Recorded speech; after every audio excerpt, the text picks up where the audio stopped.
So I'm Leanne Heaven and I'm a detective sergeant in Neath Talbot and Swansea, and I cover missing persons and child sexual exploitation. So my name is Rob Lowe. I'm a senior social worker in the Child Exploitation and Contextual Safeguarding team in Swansea Child and Family Services.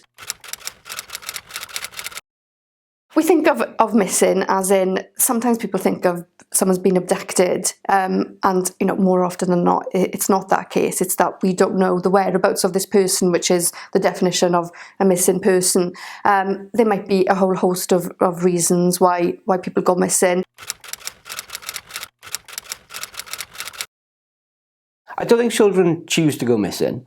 I think they may not want to come home rather than go missing. I think that's the big difference. Someone might be running away from something, someone might be running to something, someone might have had an argument, someone in their parents, their guardian, or someone in a care home, new relationships which are perhaps unsuitable. Swansea Neath Talbot, we've got a lot of dual diagnosis in terms of mental health, drugs and alcohol, and that can be a significant impact on someone going missing, but also the risk assessment for that person when they do go missing.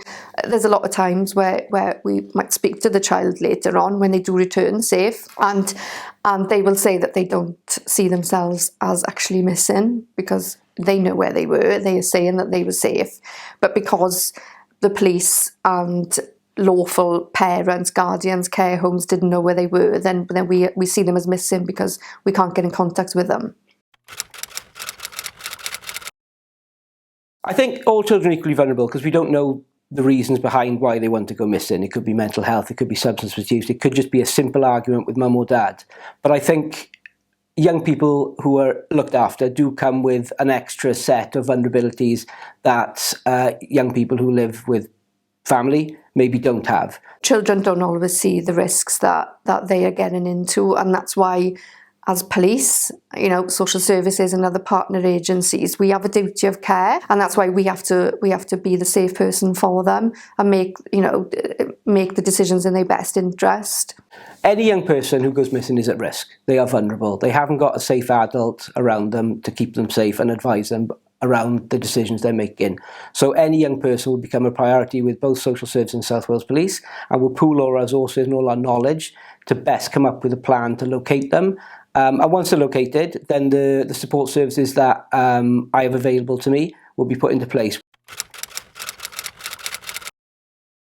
There's lots of risk factors, as I've said. There's alcohol, there's drugs, there's being with unsafe persons. We would still worry about a child being sexually exploited, being trafficked as well. So they might think that they're in a loving relationship, but actually, the aim of that older person is to traffic them. We've also got a significant increase in child criminal exploitation. Sometimes the public aren't as aware of criminal exploitation. If someone is going off and taking drugs and selling drugs, then the public will think of them as a perpetrator of kind of drug dealing. But the same as we have to look after our victims of child sexual exploitation, we have to look after our victims of criminal exploitation. So a 15-year-old who is being used to go on the train lines to run drugs is being exploited. They are being trafficked. Those children don't see themselves as victims. They see themselves as making free choices, and they aren't making free choices. Depending on the risk status will be a factor in when we circulate that person on social media as missing.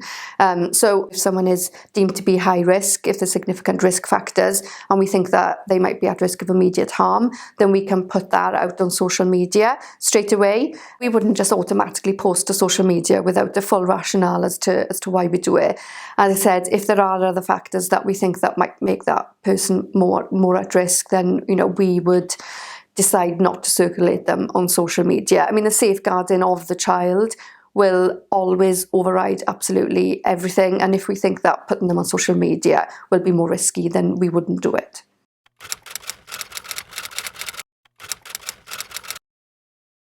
Absolutely not attention seeking. I think we do have young people who go missing very regularly, but there is reason behind that. And until we explore those reasons and get to understand that reasons and put intervention and support in place to address those reasons, we're going to see that cycle happening over and over again. When Especially children do go missing, then we sometimes get comments from friends or from even that young person, and they saying that, you know, I'm safe and well, I'm not missing, don't look for me, I'll come home when I'm ready. So even though some of the public might think that they are wasting police time and why are we looking for someone that clearly isn't missing, we don't know the whereabouts of this really vulnerable young person. You know, it's really important that we find that person and we cite them and that we know that they are safe and well.